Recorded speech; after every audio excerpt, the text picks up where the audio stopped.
Up next, a human skeleton is found in the marshlands of North Carolina. The longer a body's been dead, the harder it is to determine how long it's been dead. We don't know who she is. We don't know why she was killed. But it tells a story all its own. Whatever happened to precede death, it probably was sexual. A story of anger and hatred. At what point does a person realize that, they're dying? And a violent end. Had this person remained anonymous, we would have had nowhere to go.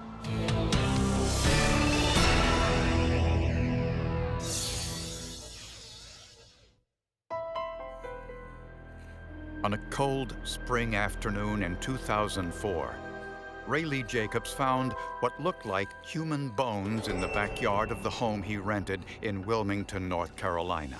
It was kind of gruesome. We came across these bones. It was horrible. First we seen her leg bones, and then we came across her skull, and ribs, and, then we realized, it wasn't fake, it was real, so it was terrible.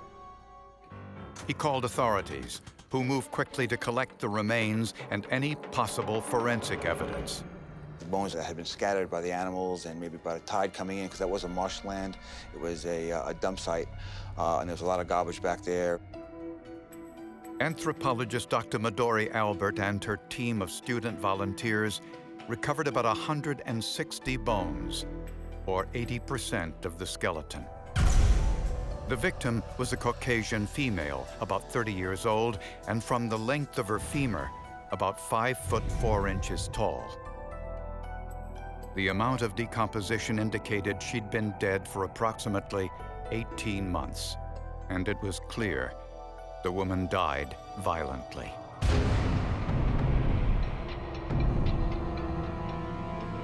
When I see injuries that were as extensive as this particular case, I'm sort of perplexed by what the victim was going through while sustaining these injuries and how long death might have occurred.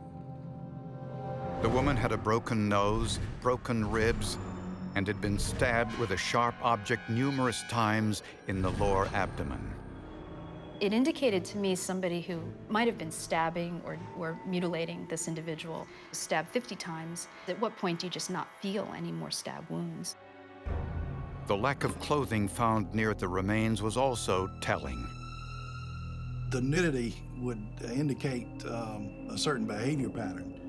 They would indicate that whatever happened to precede their death, it probably was sexual.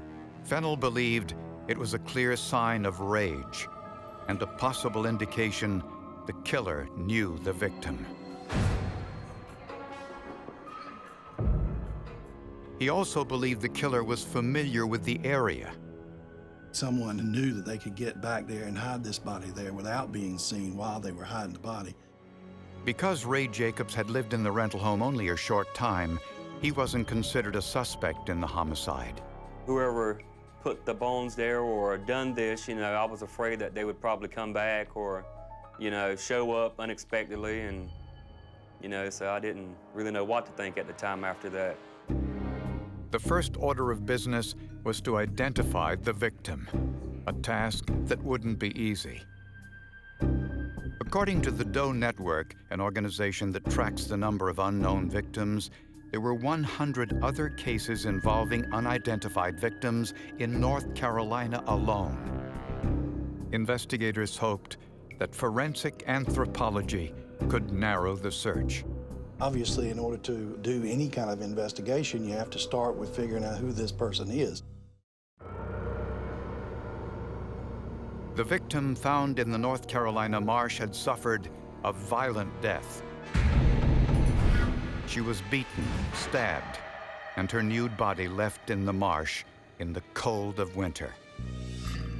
But who was this person? Her remains were laid out in the lab, and she was somebody I saw every day. Every day I go in the lab and turn the lights on and work on another case, or we hold a class in there. I would look over at her and often wonder how long it was going to take to get any kind of confirmation. Investigators had a theory that the killer was local. It had to be someone who had some familiarity with that particular plot of land. And if the killer was local, the victim might be as well. So investigators searched missing persons reports for Caucasian females living in a 50-mile radius who disappeared in the last 18 months. This yielded a number of possibilities, but the closest match was 31-year-old Scarlett Wood. She was unmarried and living at home so she could care for her mother, who was suffering from liver cancer. On the night she disappeared, she told her mother she was going to a party with friends. It was in January, and it was cold, and I woke up with the funniest feeling. You know how you have a superstition? And I said, well, Scarlett, I got a bad feeling something's going to happen. I said, you just stay here tonight. She said, no, I'll be all right. But Scarlett never returned. She was always good about checking in with them, saying where she was going to be, if she wasn't going to be home at a certain time.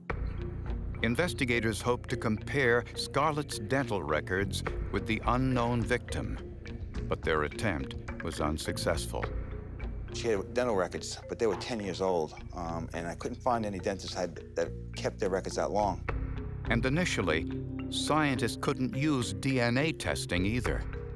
They couldn't pull the DNA from the remains from the bones. Apparently, the bones are too dried out. Investigators were facing the very real possibility that their victim would never be identified. Then, forensic anthropologist Dr. Midori Albert had an idea. I'd been familiar with a procedure called skull photo video superposition, where you take an actual skull and you can take a photograph of a person and actually blend the two images together. And what we tend to do with that is we look for different anatomical landmarks and points of similarity. Unfortunately, the University of North Carolina didn't have the facilities to perform this procedure. The hardware and software can cost as much as $35,000. So Dr. Albert did the next best thing. She asked one of her colleagues to improvise. I went to Shane Baptista on campus, who is a computer guru and is very familiar with open source software, which is software that is available to anybody as a free download. Baptista found a free program called GIMP, or GNU Image Manipulation Program. GIMP is an unfortunate acronym. Pretty much feature for feature an equivalent of Adobe Photoshop. To see if it worked, he performed a forensic test on himself. I sat myself down and set up a web camera on a computer and took some photographs of myself at what I tried to get to be the same orientation. He superimposed his photo over a plastic skull. He separated both images into quadrants and looked for consistencies in the images. As he expected, there were none. I was able to get a creepy image that showed that that wasn't my skull, which we pretty much knew. Baptista moved on to the ultimate test. Pictures of Scarlett Wood were superimposed over the skull of the murder victim. The similarities were immediately apparent. And when I started messing around with the Scarlett Woods, it kind of lined up pretty quickly. And so it was the ease of the fit got me pretty confident at the outset that we were on the right track. It's never 100% conclusive, but it was fantastic because a lot of the anatomical landmarks were very consistent. It seemed possible that the victim was Scarlett Wood, although investigators still weren't 100% certain.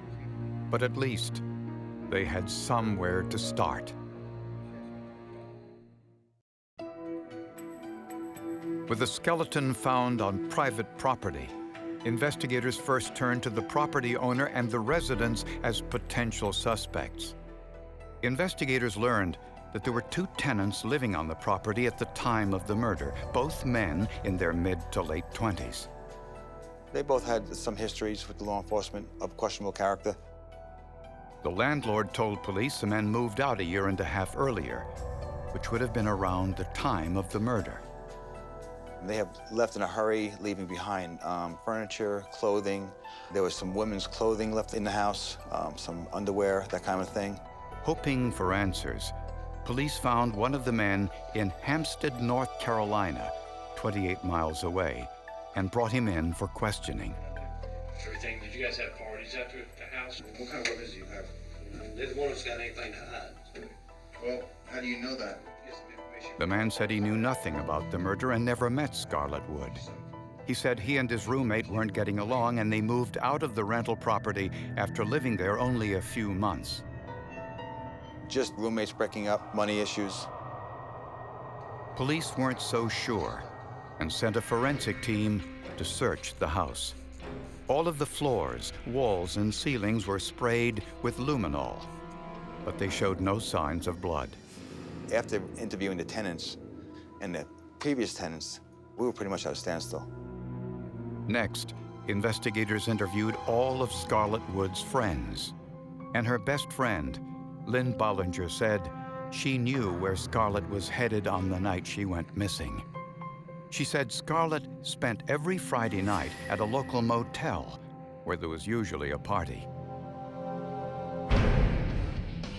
They were at a motel, partying, drinking beer, and just having a good time. I believe it was Scarlett and three or four other people. Police interviewed several individuals who attended that party. They said everyone left around 2 a.m., except Scarlett and a friend of hers, 47-year-old John Wayne Boyer. John Boyer is a truck driver. He actually worked at a couple of different locations here in Wilmington. Boyer no longer lived in the area. He had been interviewed by police after Scarlett disappeared. They were partying and drinking. Scarlett wanted to leave. And he said he didn't want to leave, and she left. Boyer said she left around 3 a.m. on foot. At the time, no one really believed Boyer's story that Scarlett would have walked home 7 miles away in freezing cold temperatures. She was not equipped for the cold. It was about 17 degrees that night. I believe she had on just a pair of jeans and like a light coat. But John Boyer had no criminal history, and he and Scarlett were acquaintances. She used to babysit his ex-girlfriend's children, so he had a personal relationship with her. Scarlett's friends, however, despised him. My father had his own trucking business, so we knew about this man. He was really big. He drank a lot. And he acted fine, but there's something about him I just didn't like, I didn't trust. Investigators were able to locate the minivan Boyer owned at the time of Scarlett's disappearance. We ended up finding that van and doing a search on it, and we ended up finding nothing in it. They also searched the hotel room where the party took place. The room was examined for blood. We used the luminol to determine if there was blood. Unfortunately, they had redecorated that particular hotel room, so some of the furniture was new, but there was no evidence found of any kind of bodily fluids or blood or anything like that. Unsolicited, a psychic called suggesting Scarlett's body was dumped in an industrial area about a block away from the hotel. Myself and my partner at the time went out to the scene, went out and looked around, kicked the bushes, that kind of thing. We didn't locate anything. Again, investigators were at a standstill. They had no DNA proof that the skeleton was Scarlett Wood. They had no blood evidence to prove that there had been violence in the hotel room or in John Boyer's van. In fact, they had no evidence at all.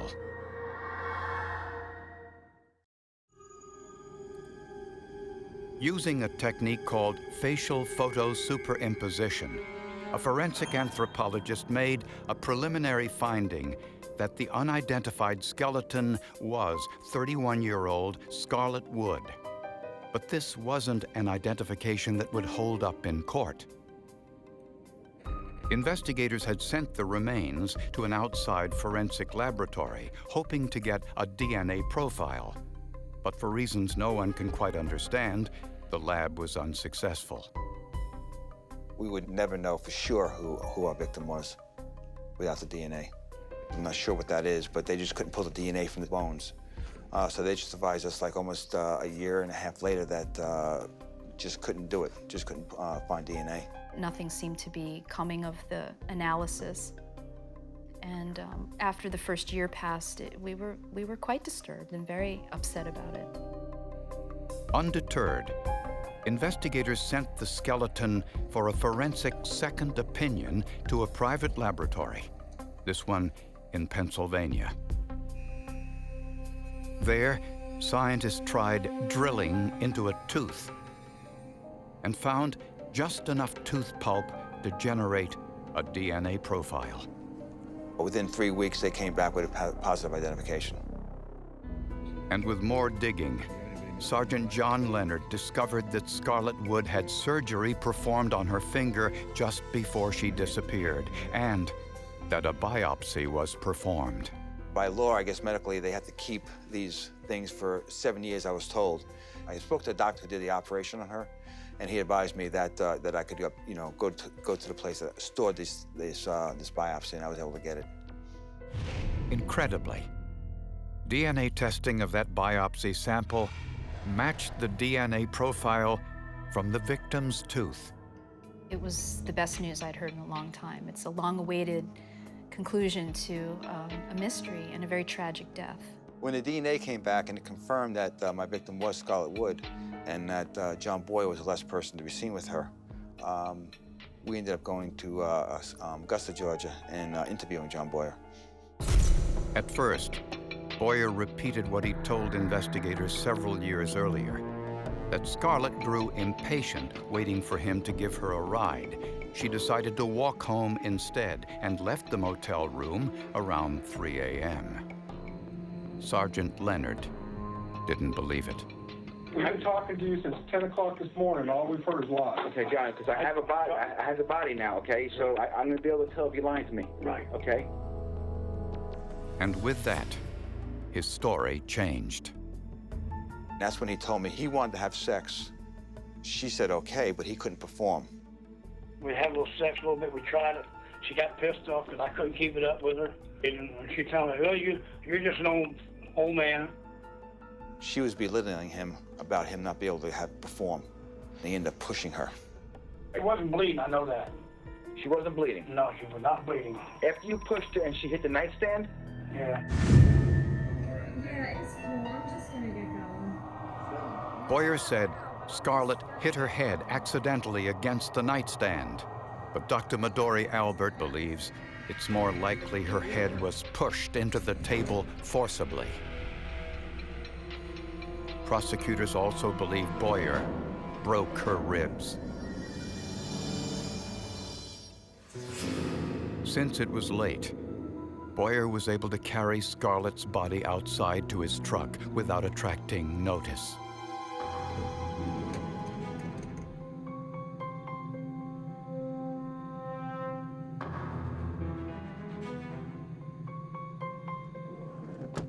He then took her to the marshy field near the trucking company where he worked.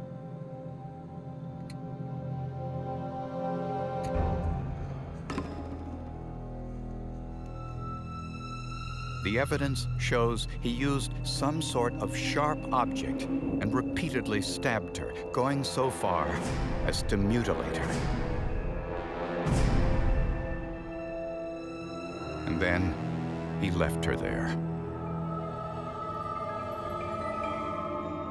I learned a lot from her skeleton, and I believe in death she made significant contributions.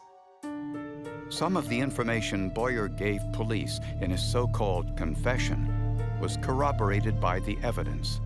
And I got scared and I picked her up on my shoulder and put her in the truck, took her down, laid her in the woods. Okay. Now, do you understand that's a little bit different? That's a little bit different story than what you told us 10 minutes ago, and a big different story than what you told us 3 hours ago. But not everything he said was true.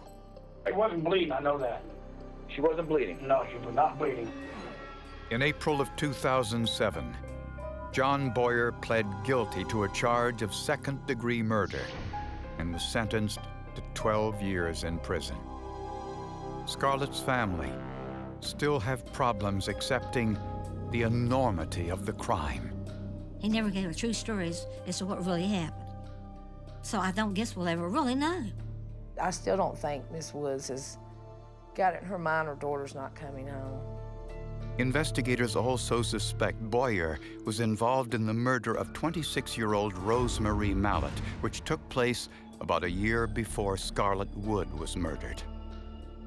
When he saw the photo, he stopped everything and said, I know her. She's a prostitute. I've had sex with her. I want an attorney. So based on that that utterance, he is a suspect in this homicide also. But John Boyer is now behind bars because simple technology available to anyone identified the victim of his crime. Without the initial understanding that we were dealing with a female of European descent, of an adult age, the investigators wouldn't have known how to target that group of missing people. And certainly without the trauma being evidenced on the bones such that it was, I'm not sure that there would have been a conviction. We'd never known that was her. If it wasn't for the forensic evidence, we'd have never known. I'm glad we got this guy. I was really, still am, honored to have been a part of the process and pleased with how the system can stay with it to help this unidentified person gain some justice, to give the family some peace, and to take this bad guy off the street so that, he's not able to do it again.